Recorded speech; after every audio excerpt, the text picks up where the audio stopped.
저 바로 그렇지.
Good morning, everybody. Thank you for joining us early today. We have a very busy day, so we wanted to kick off the week right this morning after a great trip last week. It's good to see all of you back in Washington. This afternoon in the Rose Garden, President Trump, alongside First Lady Melania Trump, will sign the Take It Down Act into law. First Lady Melania Trump was instrumental in getting this important legislation passed. The Take It Down Act will protect victims of digital exploitation, hold internet platforms accountable by requiring them to remove such imagery from their platforms, and provide justice for victims by allowing prosecutors to go after those who publish non-consensual explicit images online. The First Lady met with members in the House and the Senate, survivors and their families, and advocates throughout the process to get this bill across the finish line. We are grateful for the First Lady's hard work and dedication to this issue. And moving forward, she will continue to champion the well-being of our nation's children through her Be Best agenda. I know the President looks forward to signing that bill into law later this afternoon, and we will see you all there. In other news, the One Big Beautiful Bill passed the House Budget Committee last night, bringing it one step closer to final passage. The One Big Beautiful Bill is perfectly named because it represents a once-in-a-generation opportunity to deliver on the Make America Great Again agenda responsible for President Trump's landslide victory on November 5th. The America First policies in this bill are the reason why Republicans currently have the majority in Congress right now. Passing this bill is what voters sent Republicans to Washington to accomplish. And that's why it's essential that every Republican in the House and the Senate unites behind President Trump and passes this popular and essential legislative package. This bill will be the single most pro-small business, pro-family, and pro-American worker legislation ever. This bill will give Americans the largest tax cuts in our nation's history.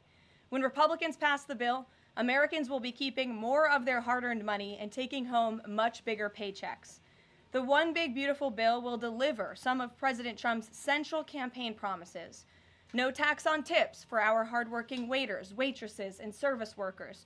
No tax on overtime for our law enforcement officers, our firefighters, and all those Americans who are putting in extra hours to make ends meet. And a large tax deduction on interest payments for Americans who purchase American-made cars. Despite desperate Democrat lies, the biggest beneficiary of this tax cut will be working-class Americans and their families. Americans earning between $30,000 and $80,000 per year will pay about 15% less in taxes after this legislation is passed. And according to a brand new paper from the White House Council of Economic Advisors, the average family with 2 children's take-home pay will be up to $13,000 higher because of the increase in wages and reductions in tax obligations. The CEA study also said that the average overtime worker receives a tax cut of roughly $2,000. Again, this is great news for our nurses, our police officers, and all those who work overtime to make ends meet across our country. Put simply, President Trump's One Big Beautiful Bill will be a boon for working-class America. This One Big Beautiful Bill is also pro-family. It will increase the child tax credit to $2,500 per child, establish optional savings account for newborn babies with a $1,000 credit added, and strengthen paid family leave. This bill also delivers historic tax relief to America's seniors by allowing middle and low-income Social Security recipients to deduct an additional $4,000 in payments from their taxable income. If Democrats get their way and the Trump tax cuts are not extended, Americans will face the largest tax hike in history to the tune of $4 trillion. Republicans must not side with Democrats in helping them raise taxes. The One Big Beautiful Bill also provides critical protections of Medicaid, which will strengthen and preserve the program for decades to come through common sense efforts to eliminate waste, fraud, and abuse. Medicaid will no longer be used to pay for barbaric gender mutilation procedures on minor children. And the 1.4 million illegal aliens who are currently improperly receiving Medicaid benefits will be kicked off the program to preserve it for hardworking American citizens who need it. President Trump and Republicans are protecting Medicaid benefits for pregnant women, children, disabled individuals, low-income seniors and families, and the most vulnerable Americans in our society. And that's what Democrats are so angry about. Basic Medicaid protections that will stop the funding of transgender insanity and illegal aliens from ripping off American taxpayers. As you all know, over his first 4 months in office, President Trump ended the previous administration's open border crisis and secured our homeland in record time, all using executive authority. Now Congress needs to act. The One Big Beautiful Bill is the most significant investment in our nation's border patrol and law enforcement agents in our nation's history. The bill ensures that President Trump's popular and successful border security measures are made permanent. Republicans have the backs of Border Patrol and ICE agents who were put through hell over the past 4 years and have quickly worked to secure our southern border. And that's why this bill gives them more resources to do their jobs, including a $10,000 much-needed bonus to ICE agents and Border Patrol agents over the next 4 years. To provide those brave agents with desperately needed reinforcements on the ground, the bill allows for the hiring of thousands of new ICE personnel, customs officers, and Border Patrol agents. These significant hirings will empower President Trump to continue delivering on his promise to carry out the largest mass deportation in the history of our country. Again, that is a promise that Republicans made to American voters. It's a promise they were elected on, and it's a promise Republicans on Capitol Hill need to keep: secure our border. To supplement those efforts, the bill's funds will fund the completion of President Trump's signature border wall. As a result, 701 miles of primary wall, 900 miles of river barriers, 629 miles of secondary barriers, and 141 miles of vehicle and pedestrian barriers will be constructed when this bill passes, along with cutting-edge technology to secure our homeland from dangerous illegal alien invaders. This bill also advances our national security and defense interests by ensuring the United States military has the necessary resources to remain the strongest and most lethal fighting force in the world.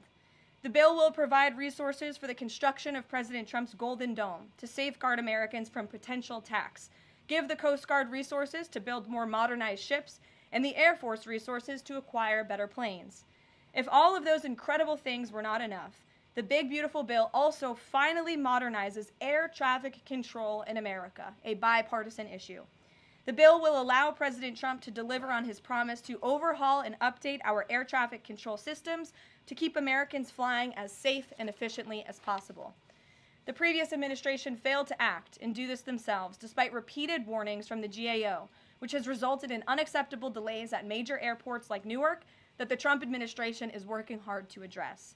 When the One Big Beautiful Bill passes, we will replace the current antiquated system, the FAA will enhance safety in our skies, reduce delays, and power the future of air travel in the United States. That's just some of what this historic legislation will accomplish. It is absolutely essential that Republicans unite behind the One Big Beautiful Bill and deliver on President Trump's agenda.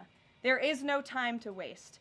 Americans gave Republicans a once-in-a-generation opportunity to course-correct our country over many wrongs over the past 4 years. And Americans are counting on Republicans to work as hard as President Trump is in this White House every day on Capitol Hill. Send this legislation to his desk as soon as possible for his signature.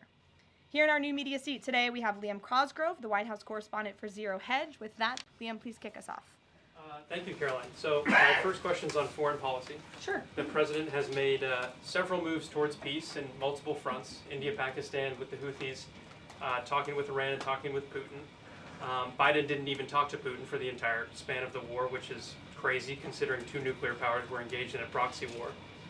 So I do admire these moves by the current president, I'll be honest. However, as of today, we are still funding both Israel's and Ukraine's wars.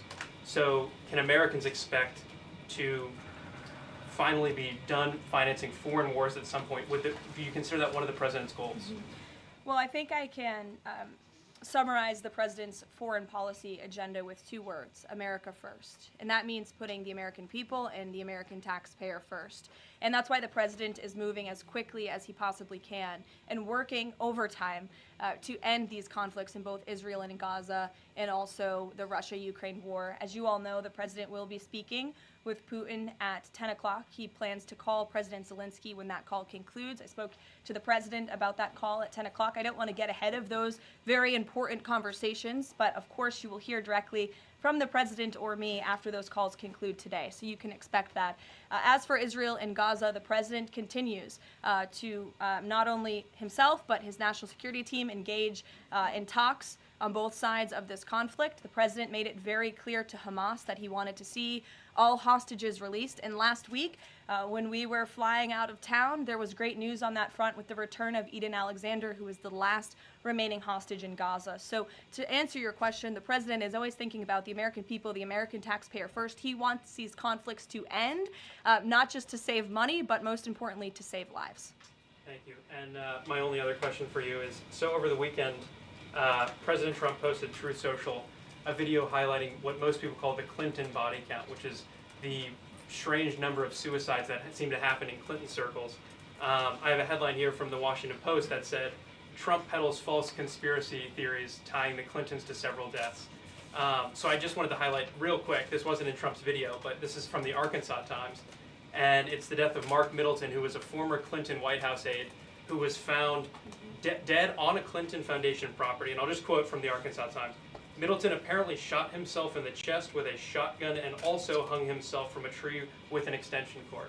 So I have no idea how somebody commits suicide that way, but if the Washington Post is here, maybe you can enlighten us as to how that was actually a suicide.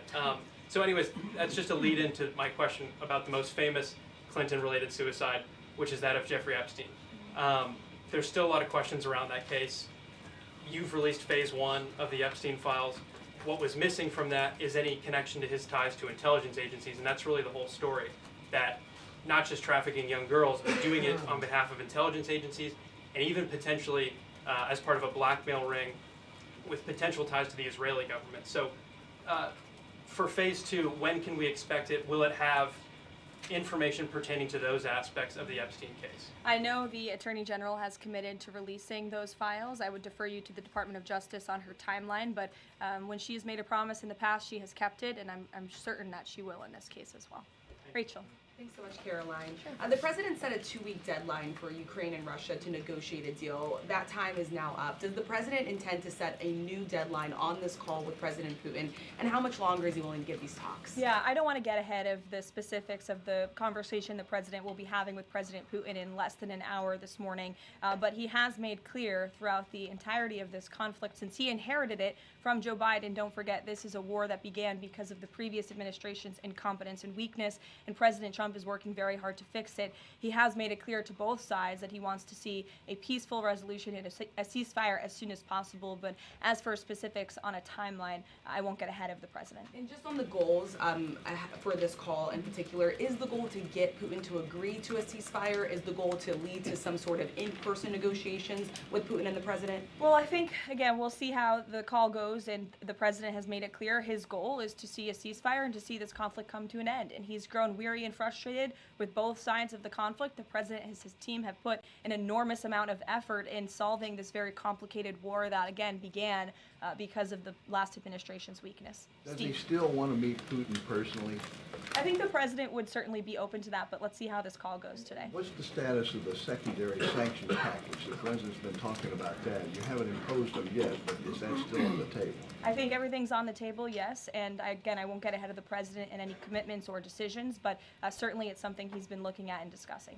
Elena. Hi, Ken. I'm going to ask you about the House budget bill. So does the president agree with Republicans behind this bill that Medicaid work requirements should be implemented as soon as 2026? So the president wants to preserve and protect Medicaid for Americans who this program was intended for, the most vulnerable in our society: pregnant women, low-income families, seniors, those who truly need these benefits. And it should be going to people who physically cannot work. We want to see able-bodied Americans at least working 20 hours per week, whether that's part-time or full-time, whether that's even looking for work or volunteering for 20 hours a week if they are receiving Medicaid. These are common sense provisions. These are common sense changes that were actually introduced by former Democrat President Clinton. They've been supported by every Democrat president since, including the previous president, Joe Biden.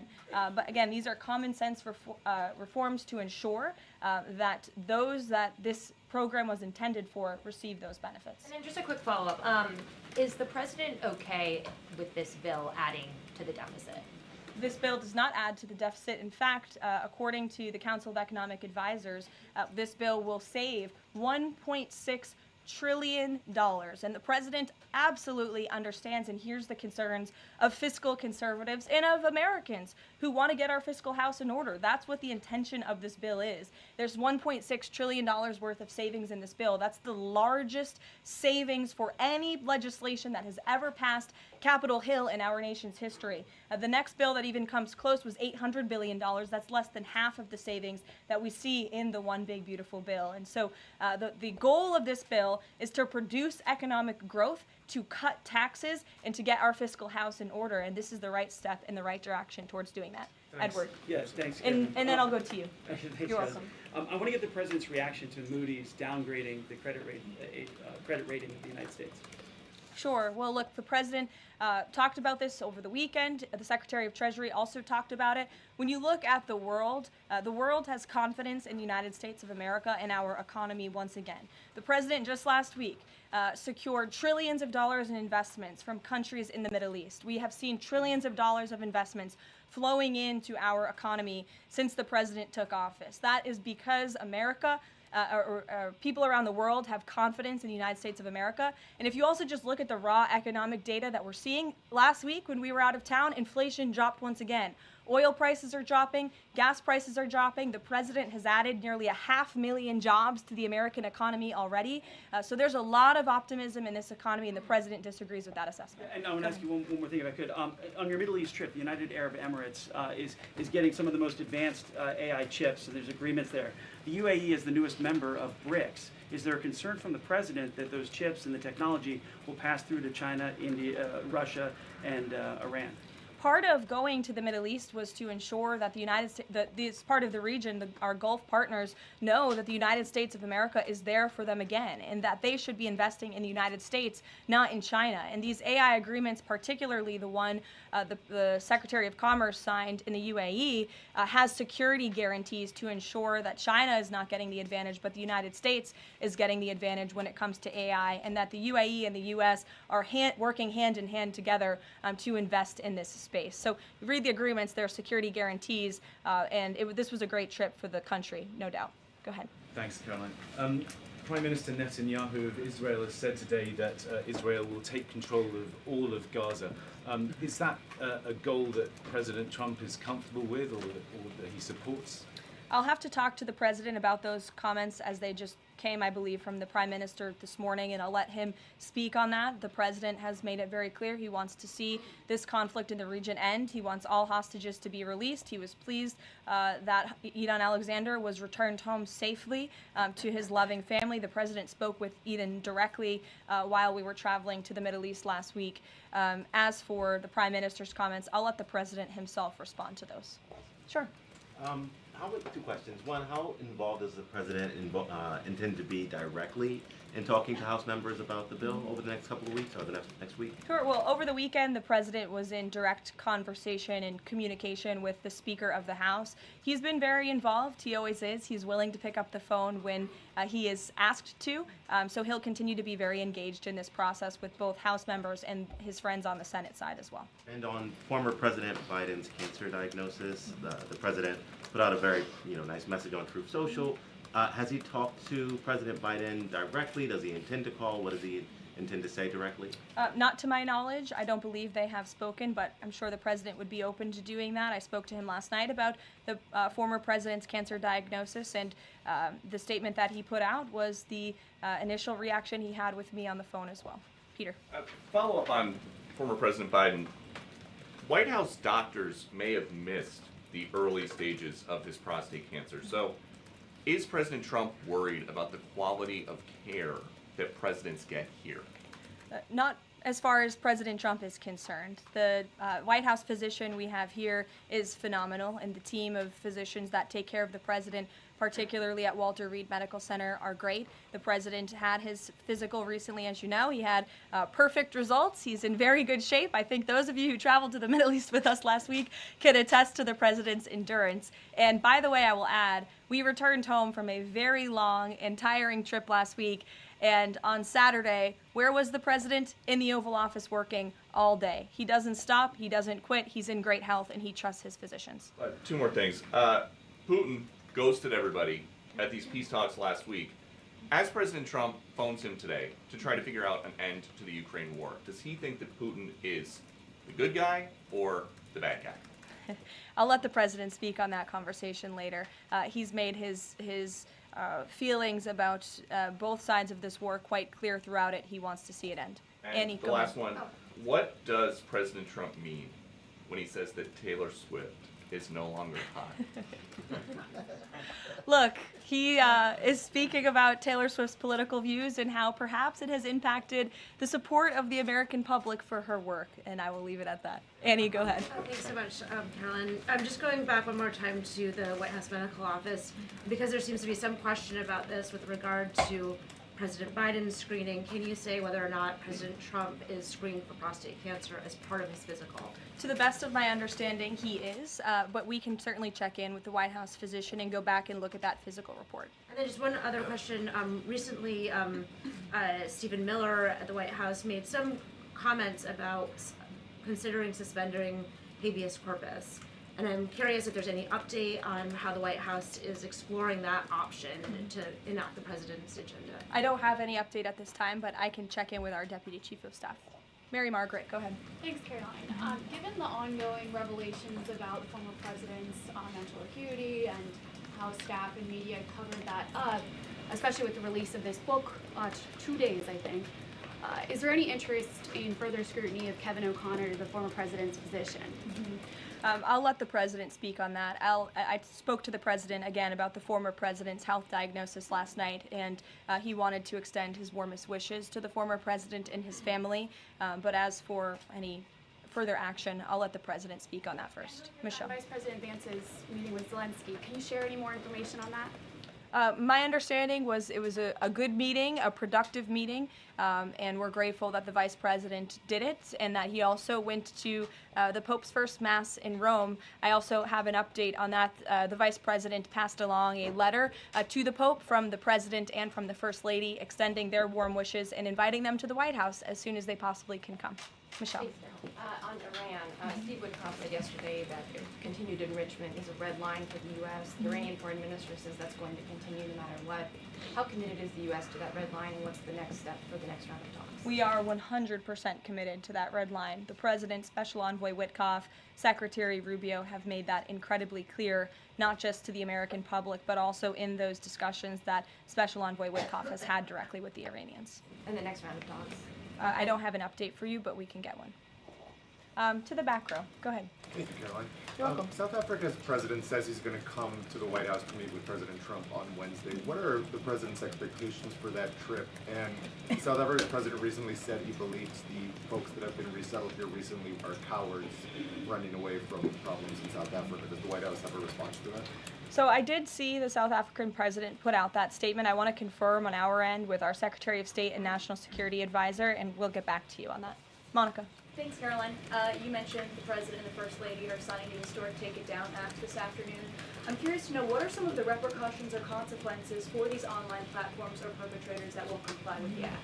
Well, what this bill does, it takes the initial step to ensure that prosecutors are able to take down, that's why it's called the Take It Down Act, platforms that are allowing this sexually explicit content on their platform. So it gives them more leeway to go after them as they see fit. But as for specific repercussions, I would defer you to the Department of Justice of how they plan to implement this bill once it is signed later today. Brian. Yes, thank you. You said in your opening statement you talked about this MAGA baby savings account. Exactly how would that work? Who would be eligible for it? I'm assuming women would be eligible for that. Yes, so one of the provisions in the One Big Beautiful Bill, as I said, this is a very pro-family piece of legislation. Not only does it increase the child tax credit, but it also includes MAGA baby savings accounts for children that are born before January 1st, 2024, under 8 years old, U.S. citizens, and have at least one parent with a valid Social Security number.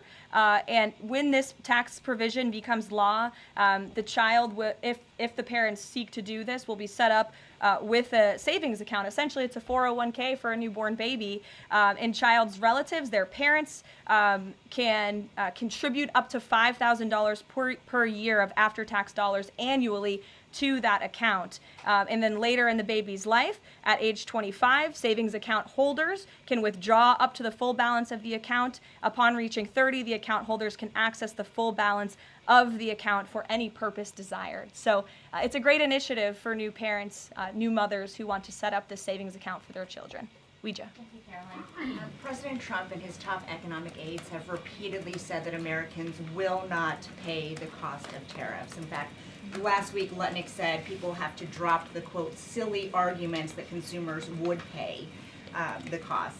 But over the weekend, as you know, the president posted that Walmart should eat the tariffs and not charge the value customer anything. I'll be watching, and so will your customers. So does he acknowledge that if companies don't absorb the full cost, Americans will have to pay?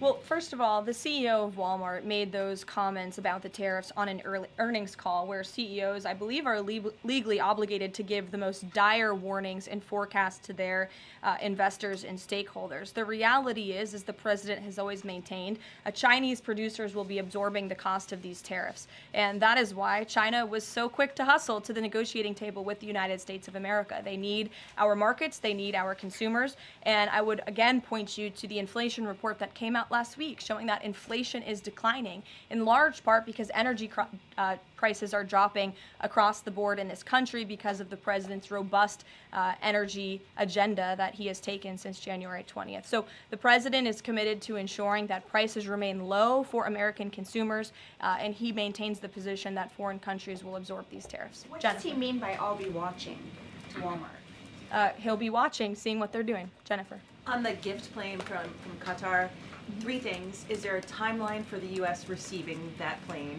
Do you know how long it will take to retrofit the plane to presidential standards? And thirdly, has the intelligence community, security folks, have they weighed in on whether that plane can actually be secured to presidential standards? I'm glad you brought up this question because I was watching the American press spew a lot of misinformation about the plane donation last week when we were abroad. Let's be very clear. The government of Qatar, the Qatari family, has offered to donate this plane to the United States Air Force, where that donation will be accepted according to all legal and ethical obligations. It will be retrofitted to the highest of standards by the Department of Defense and the United States Air Force. This plane is not a personal donation or a gift to the President of the United States. And everyone who wrote that last week should go and correct their stories because this is a donation to our country and to the United States Air Force. As for a timeline, because it is the United States Air Force that is accepting the plane, I would defer you to them for specifics because the president, frankly, has nothing to do with it. It's the Air Force's project to take on. Sure. Elizabeth. Thanks so much, Caroline. Did the president call fiscal conservatives who were hesitant to vote for the Big Beautiful Bill? And if so, what did they say? What did he say? I don't reveal the president's private discussions unless he gives me the liberty to, but he has been engaged in this process. He spoke to the Speaker of the House, and he will continue to make those phone calls if it's necessary for him. Sure. Thank you, Caroline. I'll go to both of you. Go ahead. Thank you. Any updates on Greenland? Will the president be making any trips, and do we have any details you can share with us? I don't have any future foreign trips to read out for you. We just returned home from one. But the president maintains the reasoning for Greenland's strategic purposes in the Arctic, and he continues to remain committed to the idea of obtaining Greenland in whatever means we can to advance our national security interests in the region. Sure. Thank you, Caroline. I have a question. Was Lebanon part of the discussions during the Middle East tour, and did you meet with any Lebanese representatives? To my knowledge, the president did not meet with any representatives from Lebanon, although he did talk about the election that they recently had there and how he hopes that Lebanon can come to a more peaceful place in their country and that we drive out Hezbollah, Iranian-backed Hezbollah proxies in Lebanon to ensure peace and prosperity in that country and also for the greater Middle Eastern region. And I would just add to that before I wrap up, because the president's call will begin in a few minutes. The president's historic tour to the Middle East last week truly reset our foreign policy agenda in that region. I think actually, in fact, the Washington Post had a headline, President Trump remakes U.S. foreign policy in the Middle East. And that's absolutely true. He took a courageous and bold step to lift sanctions on Syria. He strengthened our ties with our Gulf partners, and he put Iran into a very difficult position because the United States of America is back. And I will summarize the president's trip with an anecdote that I heard directly from a member of one of the foreign delegations. I asked him how hopeful their country was when they learned President Trump won the election. And he told me when President Trump won the election, it was like the lights turned on in a dark room. For the past 4 years to the rest of the world, America was dark. We were unresponsive. We did not pick up the phone. We did not return calls. All of that has changed under the leadership of this president, and I think the world saw that last week with this historic and wildly successful trip, and the work continues. The president will be speaking to President Putin at 10 a.m., and we'll have a readout for you after that call, and we'll see you in the Rose Garden at 3 o'clock. Thanks, guys. Thanks, Karoline. Caroline.